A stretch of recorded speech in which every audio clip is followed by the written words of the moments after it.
Greetings of the day to all my dear students. I hope that you all are in good health. The thought for the day is failing is a crucial part of success. Every time you fail and get back up, you practice perseverance, which is the key to life. Your strength comes in your ability to recover. This is Shreya Jadhav welcoming you all to my e-learning channel. And today we are going to learn English grade 12 chapter 6 Poets and Pancakes written by Ashoka Mitran. This is part 2 of chapter 6. So, before going through the reading and explanation, let us know something about the author. Ashoka Mitran, born in 1931, Tamil writer, recounts his peers at Gemini Studio in his book of My Years with Boss, which talks of the influence of movies on every aspect of life in India. The Gemini studio located in Chennai was set up in 1940. It is one of the most influential film producing organization in India.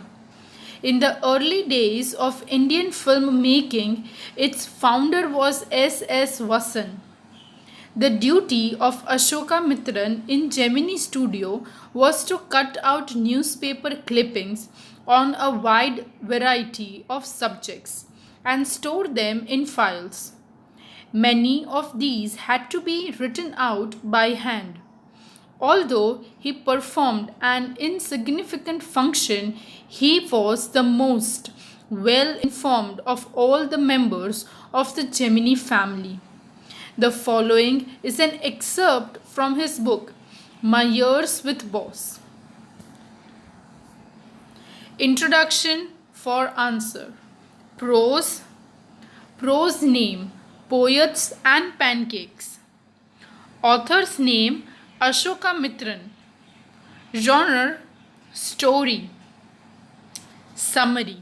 Here, the writer shares his experience at Gemini Studio, where he used to work for S.S. Vasan.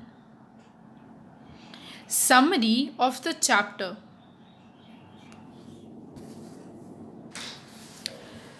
Poets and Pancakes is an autobiographical account written by author Ashoka Mitran. It describes the days Ashoka Mitran spent at the famous Gemini Studios in Madras as a news collector. Pancakes refers to the brand of makeup foundation used by the makeup artists in making the actor and actresses look ugly in order to look presentable on camera. He describes the national integrity seen in the studio in form of hierarchical makeup department headed by a Maharashtrian assisted by a Dwapar Karnataka, an Andhra, a Madras Indian Catholic and an Anglo-Burmese. The author describes about Kotamangalam Subbu, the number 2 at Gemini Studio, who was jack of all trades. He was a multifaceted personality with a knack for writing poetry and acting. A creative man could produce scenes at will of the director. He was a genuine man with genuine love and compassion for all the humans, which invited the envy of the office boy of makeup department who wanted to be a lyricist but ended up slapping paints on the people. His time at the studio is marked by the visits of the moral rearmament army, that is, who performed the plays at the studio, consisting of over 200 foreign actors, and English poet Stephen Spender, whose visit surprises all. Nobody recognizes the famous poet, and his visit remains an unsolved mystery till years later when the author chances upon a prose writing competition held by Spender's newspaper. For nearly 30 years, from 1940, the Gemini Studio of Madras, that is in Chennai, was the most influential film producing organization of India, and its founder, the brilliant multifaceted entrepreneur S.S. Vasan, lent substance and quality to rather fragile and unpredictable movie business. The Gemini emblem of two small boy with bulges was true to Vasant's slogan for the studios. When the bulge blow, there is a great show. Gemini Films entertained millions over India and abroad. Sahitya Academy Award winning Tamil writer Ashoka Mitran worked for the Gemini studio from the year 1952 to 1966, a full 20 years after he renounced films. Poet editor Pritesh Neddy persuaded Ashoka Mitran to record his reminiscences, and the result was a series of articles making up My Years with Boss. The book covers only 5 of his 14 years with the studio, but captures that phase of Indian movie business when the key factor of the box office were imperfectibly shifting from studios to the stars. In this lesson, The Poet and Pancakes, the author talks about the Gemini studio, which was a setup in Chennai. It was one of the most influential film producing organization of India in the early days of Indian film making. Its founder was S.S. Vasan. The duty of the author Ashoka Mitran in Gemini Studio was to cut out newspaper clippings on a wide variety of subjects and store them in files. Most of this had to be written in hand. He recounts his experience at Gemini Studio in this lesson. He talks about the pancakes, which was the brand name of the makeup material which Gemini Studios brought in truckloads. He also talks of the poets who frequently visits Gemini Studio. Theme in this lesson, the writer gives us an interesting account of the various activities and the idiosyncrasy of persons who worked in the studio in a light-hearted and humorous manner. The writer also deals with the problems of human relationship. People working there had their differences over petty matters. Some of them were jealous of those who were successful in their career and close to the boss. This chapter is taken from My Years with Boss. Over here, the writer's job in the studio was to cut out those various clippings and various topics to be covered, which were in limelight, and to maintain a file for the same. He brings a lot of topics pertaining to film industry in particular and India in general, and provides the reader a glimpse of independent India in its infancy. He first takes up the makeup department and makes fun of the trouble that the artist took to look ugly, and the pain they underwent under the glare of big light bulbs. In fact, the term pancakes refers to a brand name of makeup material which was excessively by the artist of the Gemini studio. So now let us start with the reading and explanation of the chapter.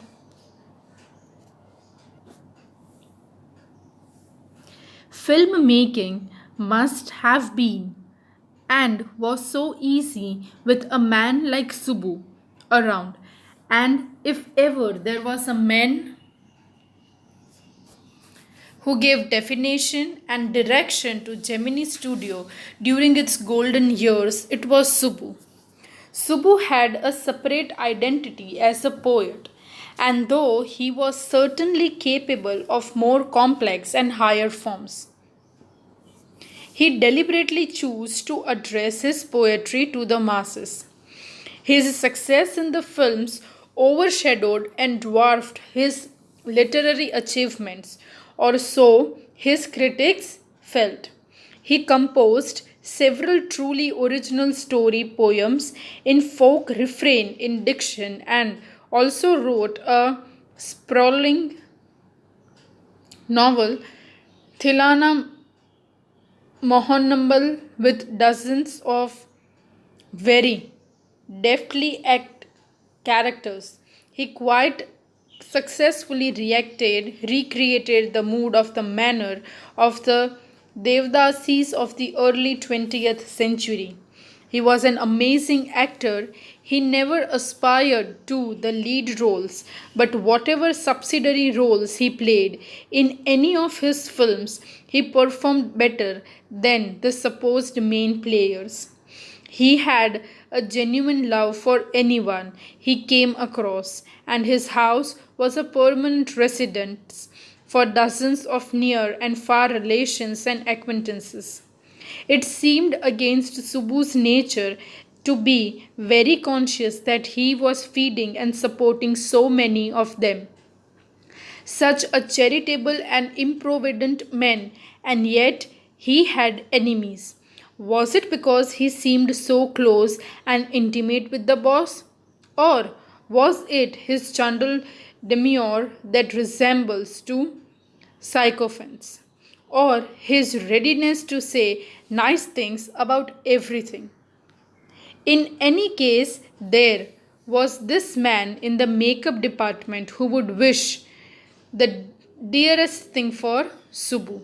So now over here, the writer is sharing that experience of Subu, that he was generally a very good characterized person who would always stand in terms of humanitarian manners or taking into consideration helping for the Gemini studio when the Gemini studio was in its golden years, pristine time when they were having at that time a big credit was given to Subu. He used to put a lot of hard work and efforts. He used to write novels and poems and songs, stories, used to give directions, would work in the helping characters. He would be in one of the supporting characters playing, and whatever role would be given to him, he would act it so well, and everyone would be so much impressed by him. His residence was considered to be a permanent home for many people. He used to help plenty of people, but this genuinely good person also had enemies, and this was a bit shocking for the author. Moreover to that, one of the makeup department person always used to be jealous of Subu. You saw Subu always with the boss, but in the attendance role, he was grouped under a department called the story department, comprising a lawyer and an assembly of writers and poets. The lawyer was also officially known as the legal advisor, but everybody referred him as the opposite. An extremely talented actress who was also extremely temperamental once blew over the on the sets. While everyone stood stunned, the lawyer quietly switched on the recording equipment when the actress paused for breath. The lawyer said to her, "1 minute, please," and played back the recording. There was nothing incriminating or unmentionably foul about the actress's tirade against the producer. But when she heard her voice again through the sound equipment, she was struck dumb.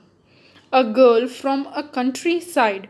She hadn't gone through all the stages of worldly experience that generally preceded a position of importance and sophistication that she had found herself catapulted into. She never quite recovered from the terror she felt that day. That was the end of the brief and a brilliant acting career. The legal advisor, who was also a member of the story department, he unwittingly brought about that said end. While every other member of the department wore a kind of uniform, khadi dhoti, with a slightly oversized and clumsily tailored white khadi shirt. The legal advisor wore pants and tie and sometimes a coat that looked like a coat of mail. Often he looked alone and helpless, a man of cold logic in a crowd of dreamers, a neutral man in an assembly of Gandhiites and Khadiites, like so many of those who were close to the boss.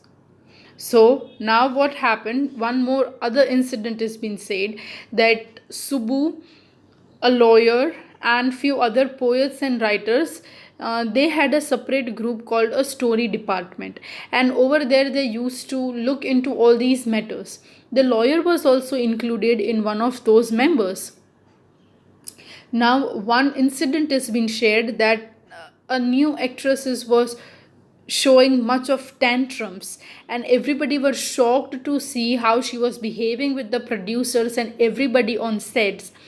Everybody were dumbfounded because a countryside girl with so much of attitude and arrogance, everybody were a bit bewildered while looking at it.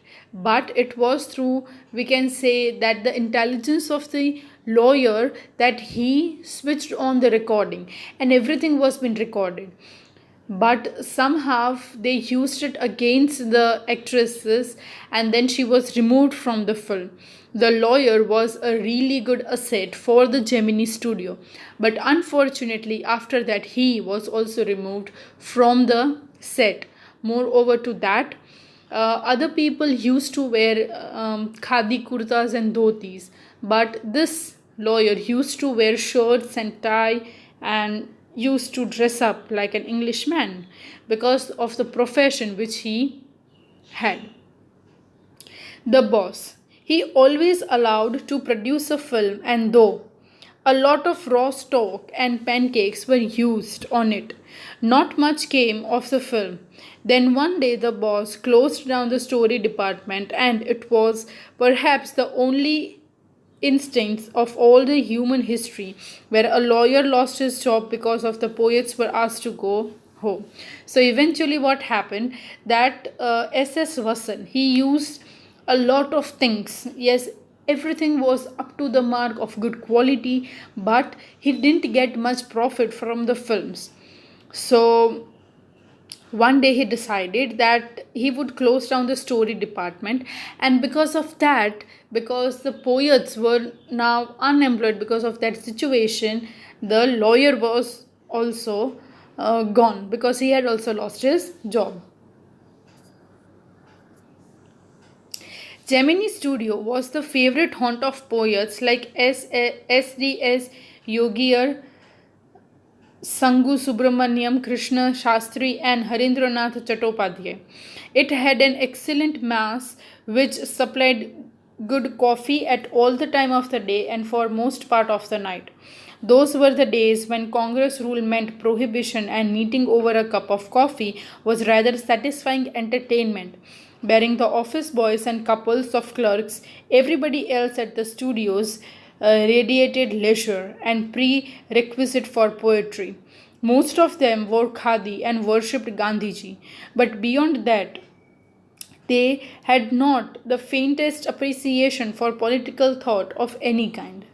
Naturally, they were all averse to the term communism. A communist was a godless man. He had no filial or conjugal love. He had no computation about killing his own parents or his children. He was always out to cause and spread unrest and violence among innocent and ignorant people. Such notions, which prevailed everywhere else in South India at that time, also naturally floated about vaguely among the Khadi clad poet of Gemini Studio. Evidence of it was soon forthcoming. Many poets used to come at Gemini Studio and they used to share their poetries and experiences and writing. And all the people who used to work over there used to take advantage of being with those poets and listening to their works and poetries. It was moreover to that, at that time, Congress rule was going on, and people always used to follow the idealisms of Gandhiji. They were not much more interested for the political views, but still, they used to follow whatever direction was given and said by Gandhiji. And at that time duration, major poets used to write about communism or a communist, a person who was a godless person who didn't had any fear of killing his own parents or his children, and this sort of incidences used to happen a lot in at that time duration. So major poets and writers would be writing about these sort of things. When Frank Buchmann's moral rearmament army, some 200 strong, visited Madras sometimes in 1952, they could not have found a warmer host in India than the Gemini Studios. Someone called the group an international circus. They weren't very good on the trapeze, and their acquaintances with animals was only at the dinner table. But they presented two plays in the most professional manner.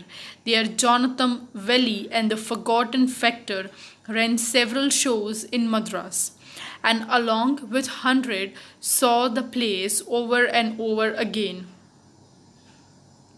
The message of the play were usually plain and simple homilies, but the sets and the costumes were first rate. Madras and the Tamil drama community were terribly impressed, and some, for years, almost all Tamil plays had a scene of sunrise and sunset in the manner of Jonathan Valley, with a bare stage, a white background, curtain, and a tune played on the flute. It was some years later that I learned that the MRA was a kind of counter movement to international communism, and the big bosses of Madras, like Mr. Vasant, simply played into their hands. I am not sure, however, that this was indeed the case, for unchangeable aspect of these big bosses and their enterprises remained the same, MRA or no MRA. International communism or no international communism. So over here the description is given about that how other people from foreign also used to come, they used to be over here, they were so good, and Gemini Studio people, crew member always used to welcome them wholeheartedly. They never used to feel themselves lowered about it, and they always loved it whenever they used to come. In such a mannerism, there had came a group of people who were a part of circus. Their circus was not that good enough, not appreciable like the Indian circuses used to be, but they had a very first rate of plays. which they always used to perform. And this made their circus a bit different from everybody. Over here, the two place names are also given of Jonathan Valley and the unsuspected. And because of this thing, uh, for many years, the playwriters were very much surprised by the way they used to present everything.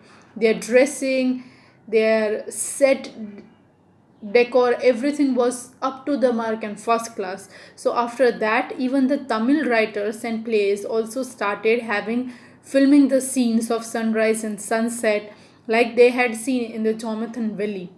And they always used to get inspired by other people. The staff of Gemini Studios had a nice time hosting 200 people of all hues and sizes, of at least 20 nationalists. It was such a change from the usual collection of crowd players waiting to be slapped with thick layers of makeup by the office boy in the makeup department. So it was that there always used to be some work for the Gemini studio, and it was always that at a time, it was such a big studio that at a time 200 people used to dress up. And it was that the makeup department, the office boy, everybody used to be on their toes, on their feet, and they always used to work very hard. A few months later, the telephone lines of big bosses of Madras buzzed, and once again we at Gemini Studio cleared the whole shooting stage to welcome another visitor. All they said was that he was a poet from England. The only poets from England the simple Gemini staff knew or heard of were Wordsworth and Tennyson. The more literate ones knew of Keats, Shelley, and Byron, and one or two might have faintly come to know of someone by the name Eliot. Who was the poet visiting the Gemini studio now? So now one more incident has been shared, and that is a few months later, there came a telephone telling that a great poet from England is going to come and visit Gemini studio. Because of this thing, the whole shooting area was being cleared up. Usually, the staff knew about the Wordsworth, Tennyson, Keats, Shelley, Byron, and Eliot. Okay, these all are the poets which were very famous in their time, but they were not aware about who was Eliot. He is not a poet, he is an editor. That's why the boss is giving him a big reception. Vasan was also the editor of a popular Tamil weekly, Ananda Vikatan. He wasn't the editor of any of the known names of British publications in Madras, that is, those known at the Gemini studio. Since the top men of the Hindu were taking the initiative, the surmise was the poet was the editor of the Daily, but not from the Manchester Guidance or the London Times. That it was all that the most well informed among us knew. So now, S.S. Vasan was also giving him more priority because he came to know that he was actually not a poet but he was an editor, and that was the reason that so much preparation was happening. Moreover to that, he didn't means it was not that the British publication was involved in it, and because of that thing he assumed that he would be a person who would eventually be really very important in his country.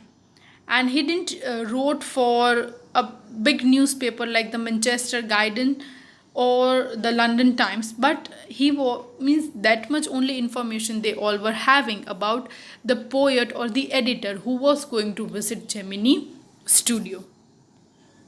So dear students, this is all for today. In the next video lecture, we shall continue from here. Thank you for watching and have a nice day everyone. If you still find any doubt or difficulties in today's video lecture, then do comment in the comment section below. Have a great day.